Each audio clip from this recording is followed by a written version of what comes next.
염려 시대를 살고 있는 우리들이 염려를 극복할 수 있는 가장 좋은 길은 하나님을 아버지로 만나는 것이라 그랬습니다. 그래서 예수님께서 우리가 염려하지 말아야 될 네 가지 이유를 우리가 상기시켜 주셨죠. 염려한다고 키를 한 치도 자라게 할 수 없다. 문제가 해결되지 않는단 말이죠. 또 우리는 천하보다도 소중한 존재다. 그래서 하나님이 책임지신다. 그리고 하나님 아버지는 우리의 필요를 아시기 때문에 필요한 것들을 다 넉넉히 채워주신다. 그리고 일어날 일도 아닐 것 땡겨서 염려하지 마라. 그렇게 말씀하셨습니다.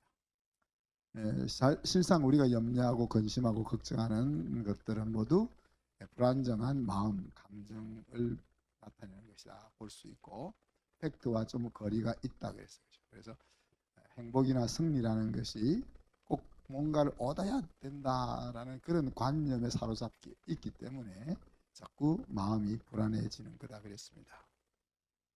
그런데 실제로 우리가 꼭 짚어봐야 될 것은 우리가 세상 사람들이 생각하는 것처럼 내가 열심히 공부해야 인생이 승리하고 내가 좋은 직장에 다녀야 행복하고 뭔가 얻어야만 우리 인생이 승리하는 것이 아니다 하는 겁니다. 다르게 이야기하면 우리는 이미 어떻게 살아도 승리할 수밖에 없는 인생길로 들어섰다라고 말씀하잖아요. 창세기 49장에서는 우리가 광야에서부터 오아시스 곁으로 심겨졌다 그렇게 이야기했으니까 내가 잘하면 열매를 맺고 잘못하면 망하고 이게 아니다. 이런 포맷을 우리가 자꾸 세상 포맷을 생각하면 안 된다. 우리는 뒤로 넘어져도 행복할 수밖에 없는 그런 존재라는 것이 우리 마음속에 자리 잡아야 합니다. 우리가 그래서 하나님을 친밀한 아버지로 인지할 때 아들로 살 수 있는 힘이 나오게 되고 또 아들의 권세를 사용할 수 있는 그런 마음이 먹어진다 하는 것들을 기억해야 되겠습니다. 그런 상황 속에서 우리가 할 일은 염려거리가 항상 찾아오잖아요. 찾아올 때 거기에 몸과 마음을 맡기지 말고 그 염려거리를 기도거리로 바꾸자 그랬습니다. 그죠? 또 그리고 우리가 지금 종사하고 있는 그 영역에서 또 내가 중요하게 생각하는 영역에서 하나님이 왕 되었을 때는 이것이 어떻게 될까 하는 것을 그리면서 그 그려진 그림에 집중하는 것이 염려를 이기는 방법이다 그랬습니다. 그리고 또 하나님을 주인으로 섬기는 결정을 마음속에 정하는 거다 그랬죠. 그것은 천국에 보물을 쌓는 통장을 개설하는 거다 그랬습니다. 이런 것들을 다 하기 위해서는 하나님이 정말 나의 훌륭한 멋진 아버지다 하는 믿음이 요구되어지는 것입니다. 그래서 오늘은 지난 시간에 이어서 하나님을 아버지로 만나는 구체적인 길들을 몇 가지 나누어 봅시다. 다르게 이야기하면 육신의 아버지를 우리가 어떻게 극복할 수 있을까 하는 그 부분들을 생각해 봅시다. 신앙이라는 것은 인생의 뿌리이신 하나님을 만나서 친밀하게 함께 동행하는 삶이다. 그렇게 정의를 할 수가 있습니다. 그런데 하나님을 만나는 일에 있어서나 하나님을 아는 지식을 배우는 일에 있어서 장애물들이 여럿이 있습니다. 그래서 우리가 지금까지 살아오면서 내 마음속에 자리 잡고 있는 상처가 장애가 되기도 하고 또 여러 가지 두려움들 또 세상이 우리의 마음속에 심어놓은 성공관 그런 것들 또 무엇인가 중독되어 있다든지 또 분노가 조절이 안 되다든지 하나님을 아는 지식이 부족하든지 또 자녀에게 지나치게 집중된다든지 이런 것들이 우리가 하나님을 만나고 알아가는 데 있어서 장애물로 작용한다. 그런데 그 장애물 중에 또 하나를 소개하자면 바로 육신의 아버지의 부적절한 경험, 부정적인 경험 그것이 하나님 아버지를 만나는 장애 요인으로 작용한다는 이야기.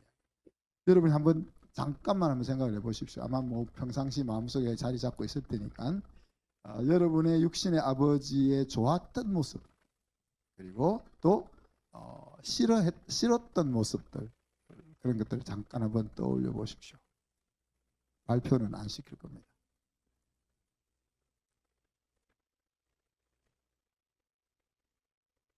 부모는 자녀를 생각할 때 항상 좋았던 모습만 기억하는 것 같아요.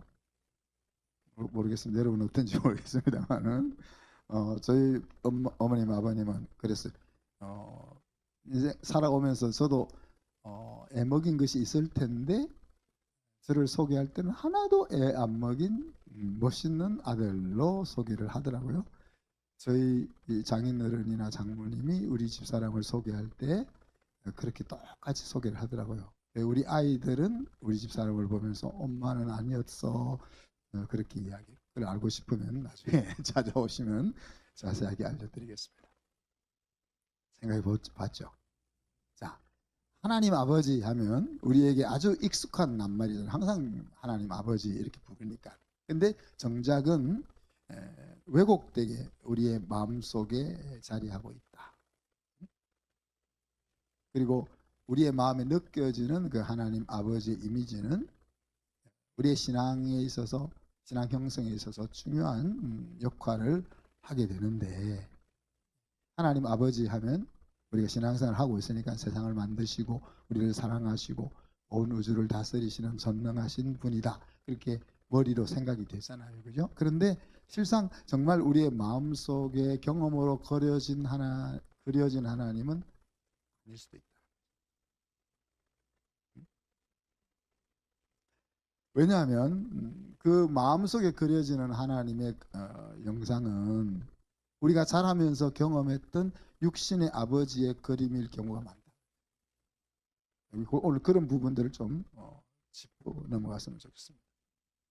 오늘 말라기 4장 6절에 보면 뭐라 하겠습니까?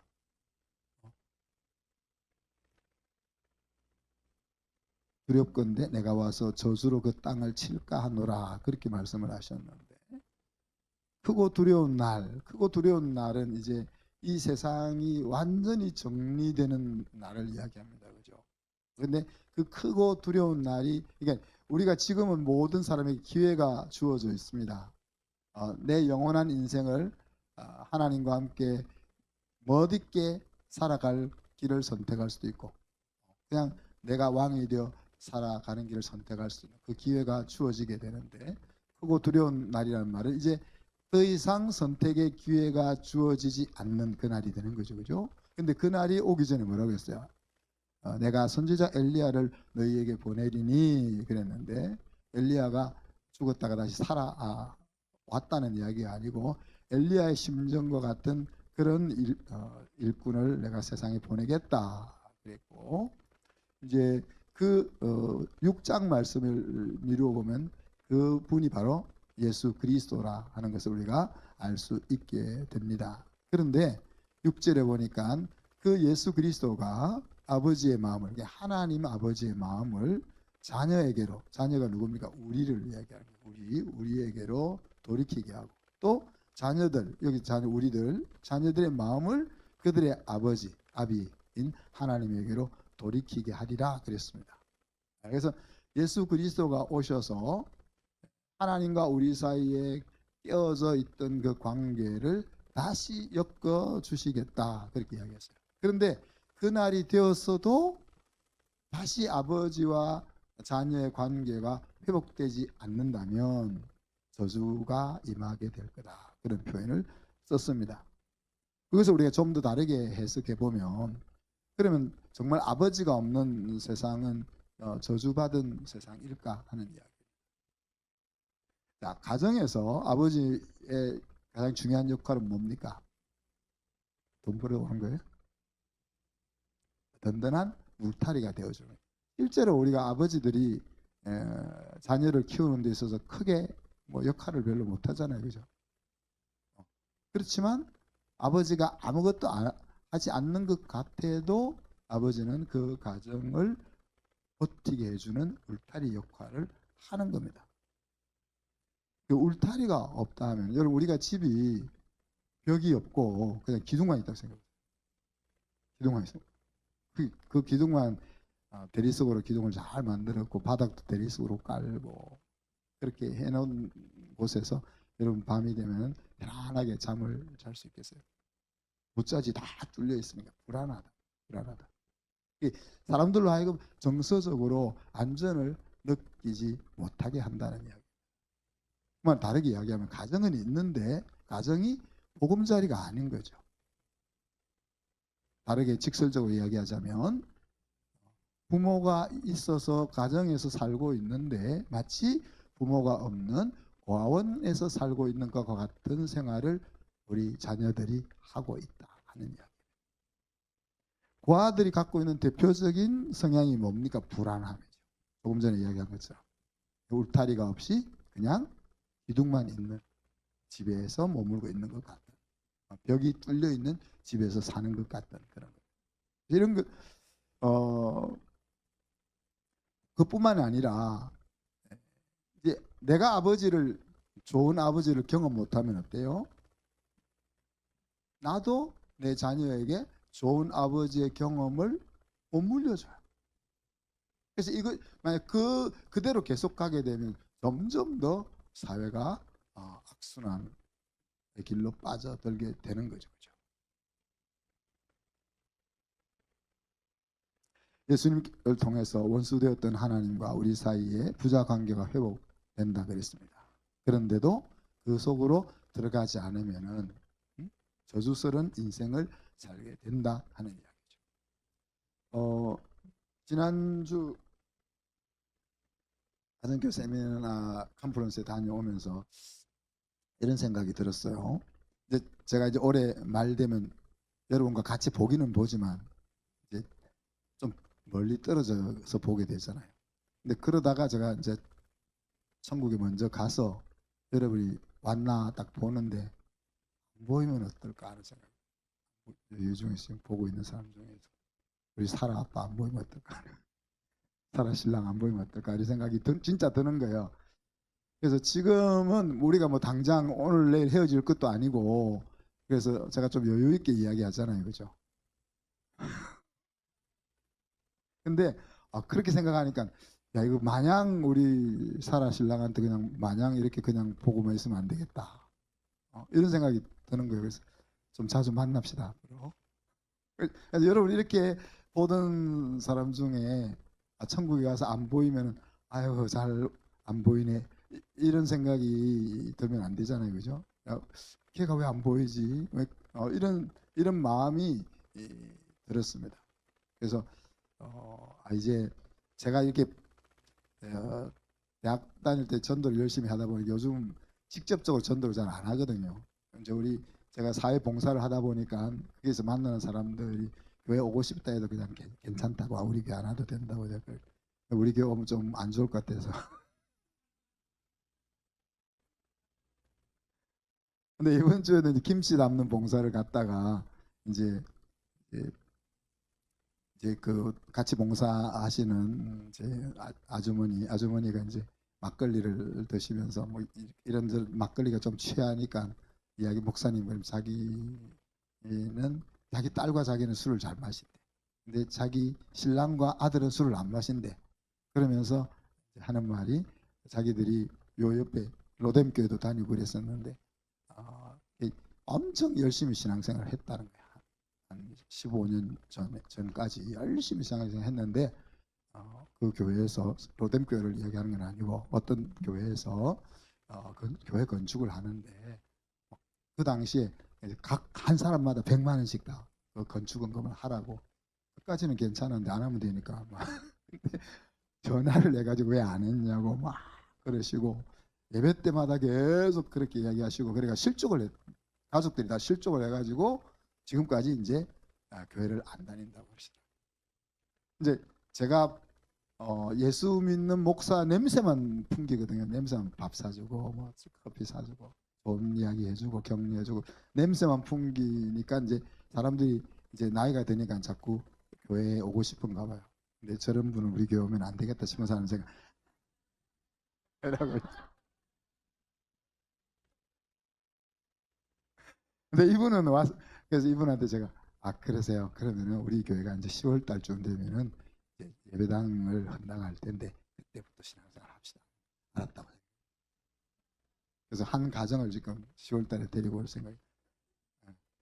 그래서 앞으로 좀 이제 안 보이면 제가 아까 얘기했지만 지금 보던 이 좋은 사람들을 천국에서 못 보면 어떨까 하는 것이 옛날에는 긴박하게 안 느껴졌는데 좀 긴박하게 느껴져서 조금 신경 써야 되겠다 하는 생각을 합니다. 뭐 이야기하다가 네. 그래서 하나님이 예수 그리스도를 통해서 우리를 하나님과 우리 사이가 그렇게 멋있는 부자 관계로 부모 자식 사이로 이렇게 살게 엮어 놓았는데 그 사이를 못 들어가는 것이 얼마나 억울한 인생이냐 하는 이야기입니다. 아비가 없는 사회, 그죠? 하나님을 아버지로 경험하지 못하는 인생을 성경은 지금 저주라고 이야기하는 거죠. 그래서 그 말은 권위가 무너지고 보호가 없는 그런 사회는 저주받은 사회다, 그런 이야기입니다. 하나님께서 세상을 만드실 마지막 순간에 최고의 걸작품으로 사람을 만드시고 그리고 나서는 가정이라는 울타리 속에서 살게 해주셨잖아요. 그래서 가정은 하나님께서 천국의 기쁨을 맛보아 알 수 있도록 이 땅에 세워주신 최초의 공동체다, 그렇게 말할 수 있죠. 그렇지만 오늘날 그 가정이 아주 손살같이 무섭게 무너져 가고 있습니다. 가정이 붕괴되면 어떻게 돼요? 사실 교회가 힘을 잃어가게 되고 사회가 흔들리고 세상은 점점 더 혼돈과 공허와 암흑 속으로 빠져 들어갈 수밖에 없습니다. 그래서 가정이 회복된다는 것이 바로 개인이 사는 길이고 또 교회가 세워지는 길이고 나라가 바르게 되는 지름길이다, 그렇게 볼 수 있습니다. 그런데 그 중심에 누가 있다고요? 아빠들이 있다.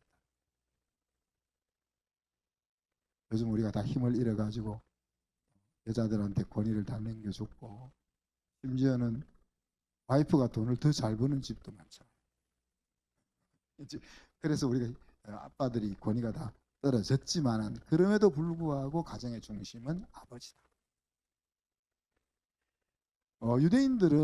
유대인들을 그 판단하는 기준이 어디에 있어요? 엄마가 유대인이냐 하는 거예요. 아빠는 상관없어요. 그 이유는 이제 엄마가 아이들의 교육을, 신앙 교육을 책임지기 때문에. 그러면 아버지는 필요 없는 거잖아요. 그런데도 유대 사회에서는 아버지가 영적 가장 하나님에게서 그런 거죠. 아버지라는 이름이 그 의미를 잃어버리고 형상이 훼손되어 가면서 가정의 질서들이 무너지고 있지만, 다르게 이야기하면 아버지가 있지만 아버지의 부재가 사회를 힘들게 만들고 있다는 거죠. 그 결과 젊은 사람들이 결혼을 안 하려고 하는 사람들이 점점 많아지잖아요. 그죠? 그리고 건강한 가정을 파괴하는 생각들이 자꾸 일어나잖아요. 남자끼리 사랑해도 된다, 여자끼리 사랑해도 된다, 그런 생각. 또 위기를 부딪혔을 때 그것을 맞부딪힐 수 있는 용기를 아이들이 잘 가지지 못하잖아요. 아버지를 경험하지 못하면서 자란 아이들이 그렇게 이제, 그리고 그런 것들이 우리나라를 OECD 국가 중에서 자살률 1위의 나라로 만들었어요. 자살 증후군이라 하죠. 통계를 보면 21년 통계를 보면 13,352명이 자살했다. 이게 10만 명당 26명이 죽었다는 이야기. 근데 여자가 16.32명, 남자가 35.9명. 이게 남자가 견디는 힘이 2배 이상 여자보다 못하다는 이야기죠. 그 원인들을 보면 생활고, 학업, 사업 망해서 이런 것들이 주 원인이라고 합니다. 사실 죽으려고 해도 용기가 필요하잖아요. 그렇잖아요. 어떤 사람이 겨울에 하도 힘들어서 그냥 한강에서 뛰어내려서 죽으려고 했는데 하필 그때 고물이 떨어졌을 때 얼마나 추울까 하는 생각이 싹 들어왔대. 그래가지고 다시 다리에서 내려와서 안 죽었다는데, 하필 그때 물이 왜 차가울까 이 생각이 들었기 때문에 안 죽은 거 아니야. 그러니까 왜 그 생각이 들어갖고 못 죽겠을까? 그러니까 사실 죽는다는 것이 굉장한 용기가 필요한데 죽을 정도의 용기가 있으면 충분히 살 수 있잖아요. 배째라 하면 되는 건데 요새 배째라 그러면 다 나라에서 다 해주잖아요. 2025년 통계가 없어가고 2024년에 보면은 29.1명으로 늘어났답니다. 작년에는 더 늘어났겠죠, 그죠? 다르게 이야기하면 오늘 성경이 이야기한 것처럼 우리 사회가 저주 속으로 빨려 들어가고 있다, 그렇게 볼 수가 있는 거죠. 아버지는 우리 자녀들이 세상에서 하나님을 배울 수 있는 자리입니다. 아버지는 인간이 처음 만나는 가장 강력한 하나님을 대표하는 존재인 거죠. 그 자리는 권위의 자리고 힘의 자리고, 권위와 힘이 있기 때문에 사실은 군림하는 자리가 아니고 긍휼을 베푸는 자리고 사랑을 베푸는 자리인 거죠. 또 축복을 베푸는 자리가 됩니다. 하나님께서 우리를 딱 20세 가장 강력하고 똑똑하고 총기가 넘치는 모습으로 세상에 보낼 수 있잖아요. 그렇잖아요. 전능하신 하나님이니까. 하나님이 야, 창세부터 믿기로 작정돼서 너희들은 다 그냥 지금부터 하나님을 믿어, 그래 부를 수 있잖아요. 말씀 한마디로 세상을 만드신 분이니까. 우리가 이미 하나님 믿기로 작정돼 있으니까 작정된 너희들은 지금부터 그냥 나를 왕으로, 나를 아버지로 생각하고 지금부터 신앙생활 해, 그래 버리면 그냥 끝나는 거잖아요. 근데 하나님이 왜 그렇게 안 하실까? 왜 갓난쟁이로 태어나게 해서 또 이상한 부모를 만나게 해가지고 힘든 과정을 겪어서 상처를 가지고 어른이 돼가지고 또 가정을 이렇게 하실까?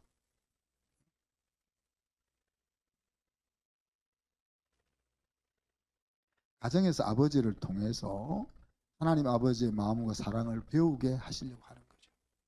그리고 그 아버지도 자녀를 키우면서 하나님 아버지의 사랑이 어떤지를 경험하게 하는 거죠.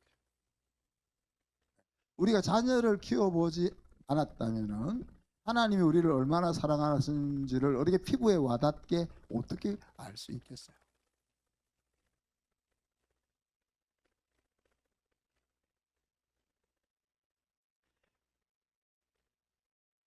그렇기 때문에 육신의 아버지의 이미지가 하나님 아버지의 이미지에 큰 영향을 미친다는 이야기. 자, 그래서 이 우리의 육신의 아버지, 우리가 경험했던 아버지를 한번 생각을 좀 해봅시다. 그걸 생각하면서 나의 아버지의 모습도 한번 같이 생각을 해봅시다. 보편적으로 경험하는 아버지는 거리감 있는 아버지죠.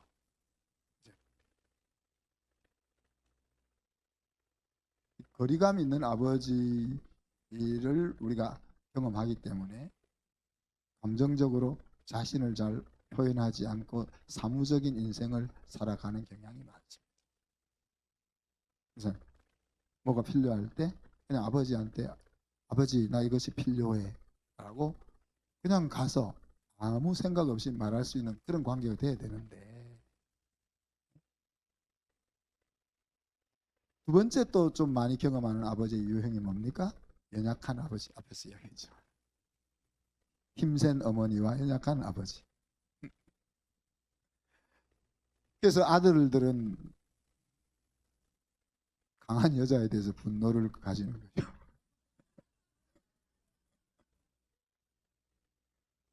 여러분 보세요. 강한 여자 좋아하는 남자는 사람 없습니다. 딸은 무능한 아버지를 멸시하죠. 자, 또 저처럼 저는 화를 잘 안 냈다고 생각하는데 우리 집 사람이 그렇게 생각하니까 화를 잘 내는 아버지 밑에서는 자녀들이 벌벌 떨며 긴장하죠. 우리 아이들이 긴장 안 하는 거 보면 제가 그렇게 화를 많이 낸 거는 아닌 것 같습니다. 또 알코올 중독에 빠진 아버지도 있죠. 그런 자녀들은 정서적 고통, 그리고 자꾸 감정적인 존중이 잘 안 되고, 또 감추려고 하는 그런 성향이 되죠, 그죠? 또 아버지가 안 계실 수도 있죠, 그죠? 아버지가 예를 들면은 일찍 돌아가셨다든지, 또 어떤 연유로 인해서 어머니와 헤어졌다든지, 혹은 주말 부부, 요즘 직장이 지방에 있어 주말 부부로 산다든지, 또 군인 같은 그런 경우, 즉 군인 자주 이동을 해야 되니까 그죠? 계속 같이 이동하는 경우도 있지만은 그냥 아빠만 이동하고 엄마와 아이들은 한 곳에 정착해서 학교를 다니는 그런 경우가 많잖아요. 이럴 경우는 아버지가 계시지만 현실적으로는 아버지에 대한 인식이 자꾸 줄어들죠. 이제 좀 심한 것은 나를 부끄러워하고 나를 용납하지 못하는 아버지도 있습니다. 특히 잘난 아버지들. 그런 밑에 있는 자녀들은 위축되죠. 이 부분은 특히 우리가 신경 써야 해요. 여러분이 다 잘난 아버지들이, 제가 볼 땐 잘난 아버지들이 많습니다. 특히 신경을 써야 되는 부분. 아버지가 너무 잘난 것이 아이들에게 힘이 되어야 되는데 그것이 크나큰 부담이 되는 경우가 많다. 자, 그 다음에 좀 더 심한 것은 뭡니까? 나에게 해를 끼친 아버지도 있습니다. 이것은 우리 자녀들의 인생에 치명적이죠. 자주 듣는 소식이 뭡니까? 지난주도 제가 봉사를 보면서 들었는데 친딸을 성폭행한 아버지 이야기를 하더라고요. 요번 최근에 아마 신문지상에 제가 뉴스를 안 보니까 모르는데 그런 뉴스가 뜨고 있나 봐요. 온갖 행할 수 없는 죄악들이 아버지에게서 자녀들에게 저질러지는 경우도 왕왕 있는 거죠. 또 나를 버린 아버지도 있죠. 나를 버린 아버지. 나를 버린 아버지 생각해 보세요.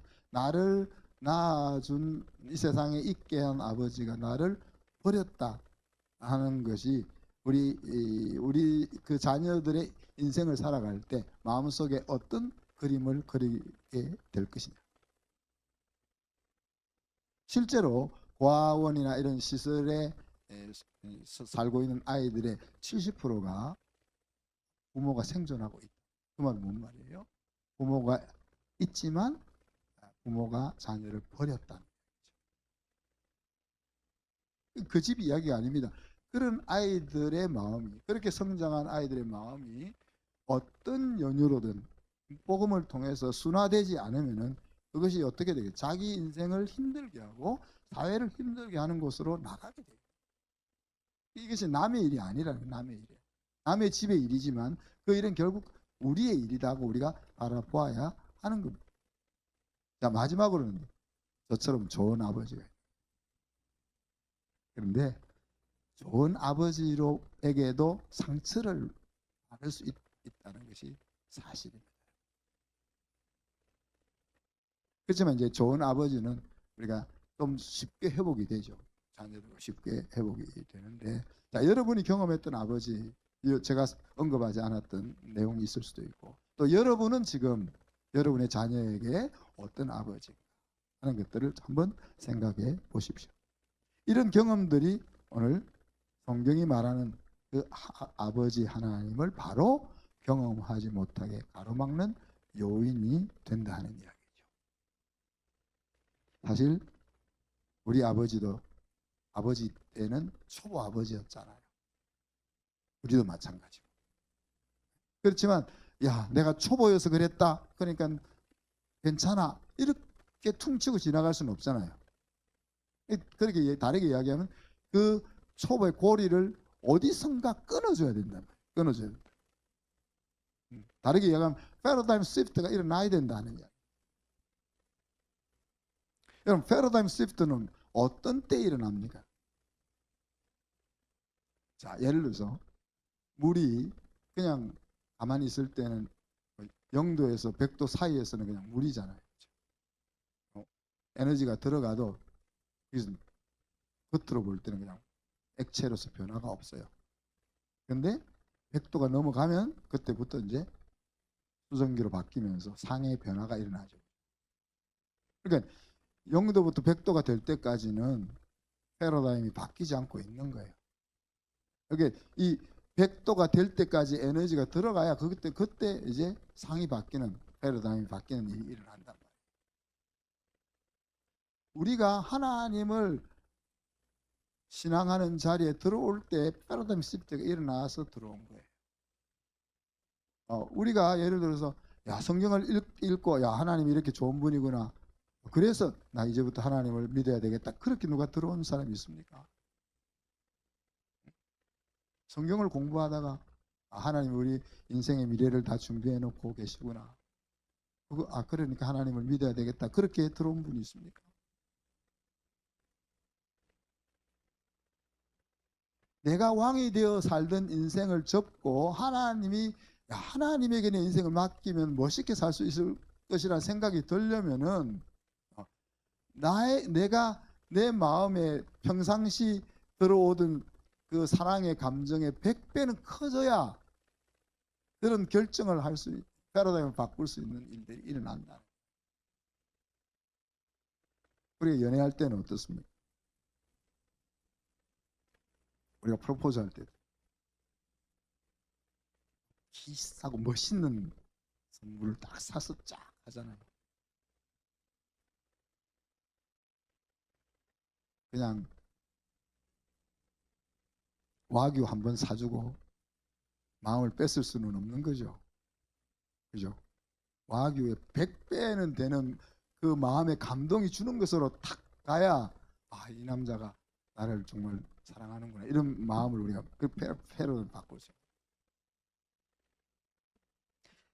큰 깨달음이 있을 때 이런 것이 일반적으로는 우리가 일반적으로 배움과 발전이라는 것은 점진적으로 일어납니다. 그렇지만 이 패러다임이 바뀌려면은 예상할 수 없는, 그래서 우리가 청년을 세워야 된다 그럴 때 우리 교회가 청년을 생각할 수도 없을 만큼 투자를 해서 청년들이 이러다가 우리 교회가 망하겠다 할 정도의 마음이 들어야 청년들이 달라진다.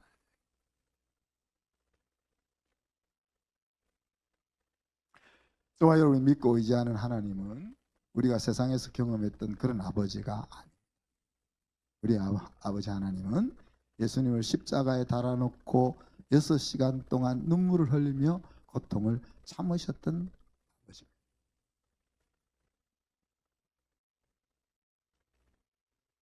제가 여러분을 사랑하는 건 아시죠? 대답이 없네요. 그렇지만 여러분을 위해서 우리 아들을 죽여라, 그럼 저는 못할 것 같아요. 아무리 제가 여러분을 사랑해도 제가 죽을 수는 있겠지만 우리 아들을 죽일 수는 없을 것 같아요. 우리가 애프터스쿨에 수업을 하는 시간 중에 믿음에 대해서 이야기할 때 우리 학생들이 물어봐요. 이게 공산당이 쳐들어와서 이제 우리가 다 예수 안 믿으면 죽인다, 그리고 예수 안 믿으면 살려준다, 그랬을 때 너희들은 어떻게 할 거냐 했더니 자기들은 일단 살아야 되니까 저희들은 우린 예수님 안 믿을 거예요, 그렇게 말하는. 그리고 나서 나중에 이제 하나님 죄송해요, 그리고 하나님 실제 마음으로 하나님 믿겠다는 거예요. 그러면서 이제 저거는 그렇게 말하면서 목사님은 어떨 거예요? 그래서 그래, 너희들이 그렇게 말하는 것은 뭐 그럴 수 있다고 생각한다. 그렇지만 목사님은 죽을 거다 그랬어요. 왜? 예를 들어서 거기서 꼭 내가 예수 믿겠다고 해서 그렇게 애들이 그렇게 이야기. 목사님, 그렇지만 죽어버리면은 전도도 못하고 우리 가르치지도 못하고 그럴 거니까 그때 그냥 안 믿을게요 그래 놓고는 살아나서 우리를 가르치고 막 그래야 그 하나님 앞에 좋은 거 아니에요. 맞아, 그 말은 맞지만은, 그렇지만 누군가는 그런 상황 속에서 믿음을 지키기 위해서 죽는 사람이 필요해. 그리고 목사의 자리는 그런 자리야. 이렇게 합리적으로 생각하면 지금 살아서 너희들을 가르치는 것이 더 하나님 나라에 유익하겠지만 그 합리적인 것보다는 그럴 때는 목사는 죽는 자리로 가는 것이 맞는 거야. 그렇게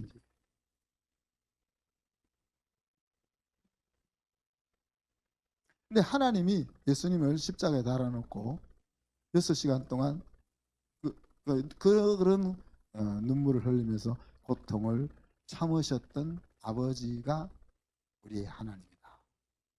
왜 그렇게 했어요? 못난 자식들을 위해서. 그 못난 자식들이 저와 여러분. 하나님이 그냥 처음부터 아들아 너 집 나간 아들, 딸들을 살리겠으니 네가 좀 십자가를 져야 되겠다. 그렇게 하시지 않았잖아요. 수천 년 동안, 그죠? 수천 년 동안 다양한 방법으로 깨어진 부모 자식 간의 관계를 회복해서 풍성한 삶으로 살아가게 해보려고 가진 방법, 협박도 하고 어르기도 하고 환난을 주기도 하고 죽이기도 하고 살리기도 하고 뭐 먹이기도 하고 비유를 맞추기도 하고 별의별 방법을 다 동원해도 말귀를 못 알아들으니까 마지막 방법으로 예수님을 십자가에 다른 방법을 선택한 거잖아요. 자, 예수님의 사랑은 어때요? 예수님의 사랑은 예수님이 우리를 위해서 우리가 져야 될 죄를 대신 짊어지고 십자가에 달려서 고통과 조롱을 받으며 죽임을 당했는데 우리 생각은 그것이 큰 고통이라고 생각했지만은 예수님에게 있어서 가장 큰 고통은 무엇이었습니까? 한 번도 떨어지지 않았던 하나님 아버지와의 관계가 단절되는 시간을 경험하는 거예요. 사실 예수님이 십자가에 달렸을 때야말로 하나님 아버지의 도움이 가장 절실하게 필요한 때잖아요. 그때 하나님은 예수님의 외침에 고개를 돌리면서 외면할 수밖에 없었죠. 엘리 엘리 라마 사박다니. 하나님 그래서 예수님은 하나님 어찌하여 나를 버리시나이까 그렇게. 여러분이 가장 믿고 저 사람은 진짜 내가 죽을 위기에 처하면 나 대신 죽을 줄 정도의 사람이야. 그렇게 친한 친구야. 우리 부부는 그런 사이야. 그렇게 생각했는데 어느 날 배신을 하면 그 심령이 어떻겠어요? 그런 일이 하나님 아버지와 예수님 사이에 일어나는 겁니다. 그런 하나님 아버지의 사랑과 예수님의 사랑이 있었기 때문에 우리가 하나님과 우리 사이가 다시 아버지와 딸 사이로 회복이 되게 된 거죠.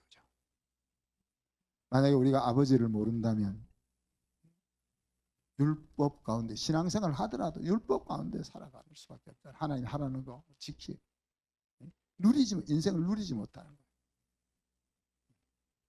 지난 그 컨퍼런스에서 탱자라는 사람을 소개하다가 성경에 탱자가 있다 해서 탱자가 누구냐 했더니 탕자 형이 탱자다 그래.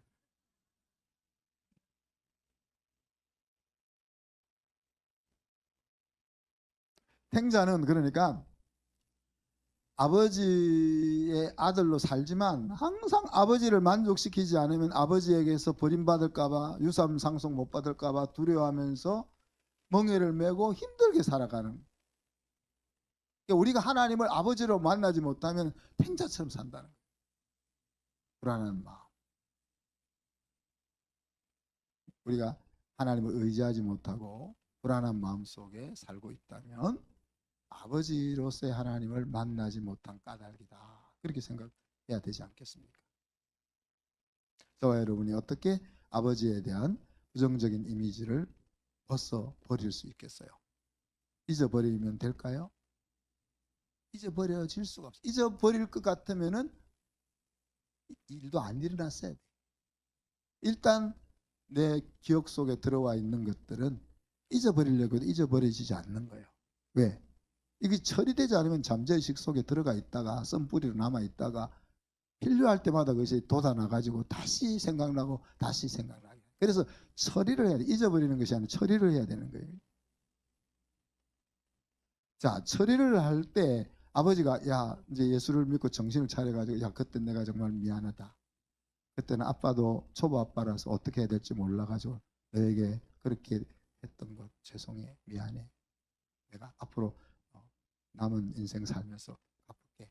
집도 나한테 물려줄게. 뭐 이렇게 나오면은 우리가 좀 이 처리 용서하기가 좀 쉬울 거 아니에요, 그죠?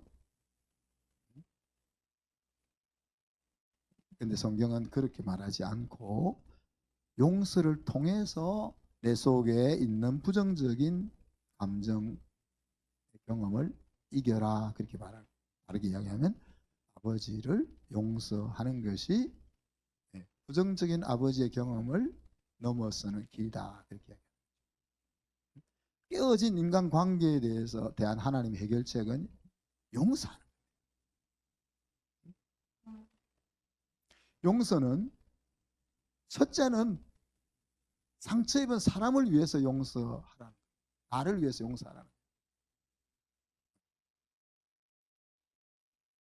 내가 용서하지 않으면 상처 입은 그 사실이 계속 나를 힘들게 하고 나를 부정적으로 만들고 내 인생을 괴롭게 만들게 돼요. 용서함으로써 그거를 털어버리라는 거예요. 두 번째로는 나를 힘들게 한 사람을 위해서 용서하라. 마태복음 18장 18절에 보면 진실로 너희에게 이르노니 무엇이든지 너희가 땅에서 매면 하늘에서 매일 것이요 무엇이든지 땅에서 풀면 하늘에서 풀리리라. 교회에서 성도들 사이에 일어났던 잘못에 대한 이야기잖아요, 그죠?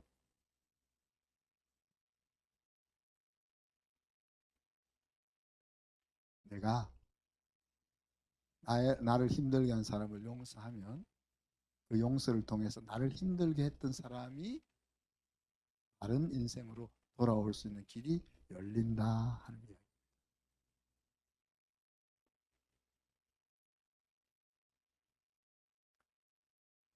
성경에는 하나님 아버지만 아버지로 소개되어 있는 게 아니고 예수 그리스도를 우리의 아버지라고 표현한 것이 한 곳 나옵니다. 제가 대학 다닐 때 이 구절을 보고 굉장히 신앙에 대해서 갈등의 적이 있는데 참 컨텍스트를 안 보면 그런 일이. 이단이 나한테 전도를 하면서 저도 한참 전도를 할 때니까 이단이 나한테 전도를 하면서 야 봐라 여기 예수님을 아버지라고 했지. 그러니까 예수님의 실제로 예수님이라는 존재가 있는 것이 아니고 하나님 아버지만 있는 게 유일신을 믿는 하나님 아버지만 있는 것인데 기독교는 예수님을 그렇게 말하고 있기 때문에.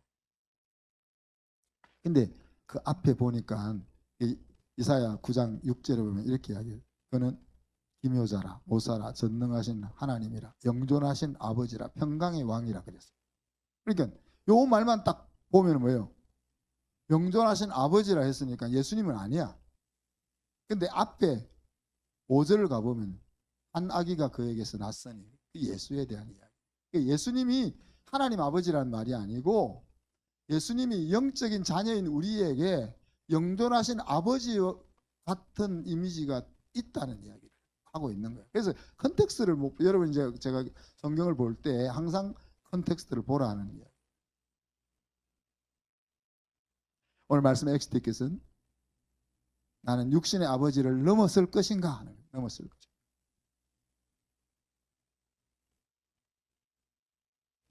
아직도 아버지에 대한 부정적인 느낌이 나를 사로잡고 있다면 우리는 하나님께 도움을 구해야 합니다. 그 아버지를 이해할 수 있도록 그리고 그 아버지를 용서할 수 있도록. 이해한다는 것은 그분의 입장이 되어보는 거예요. 우리가 지금 아버지 노릇을 하는 거 보면 이해가 잘 되잖아요, 그죠?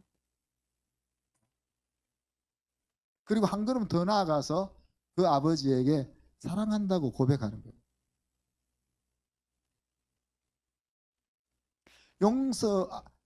용서할 행동을 해서 용서하는 것이 아닌 것처럼 사랑하는 마음이 내 마음속에 일어나서 사랑한다고 하는 것이 아니고 이런 것들은 다 믿음으로 하는 겁니다.